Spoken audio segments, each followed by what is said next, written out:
Surat panggilan dari Bawaslu Ya, terkait dengan aktivitas yang ada di rumah saya. ya.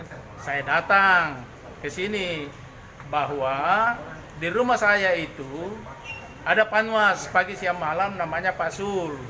Pak Sul itu dia panwas di Kecamatan Rapucini, Kelurahan Bantaeng. Termasuk Pak Kapolsek Rapucini hadir di rumah saya. Tanya aja Pak Sul itu ya sebagai panwas dan Pak Kapolsek. Itu aja Dinda. Apa dugaan, apa dibikin di aktivitas di rumah tanah dipanggil? Di rumah aku itu saya bisa tidur Dinda, rumah saya. Tadi. Saya bisa ya. Tadi kenapa Bawaslu panggil kita? Aktivitas apa yang mereka maksud? Itulah biar betul udah panggil ini kan ada panwas di situ. Panwas lah yang jelaskan ke sini kan. Iya. Itu dengan Pak Kapolsek. Oh, Oke. Informasinya apa ada money politik, dugaan money iya, politik? dugaan politik. Gimana Saya itu? begini Dinda.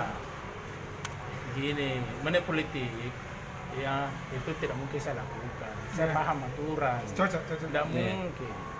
Saya paham aturan. Oke Dinda. Jadi tidak ada kak ya? Nah, aduh. Tanya begitu dulu Pak. Tidak ada itu. Oke, clear ya.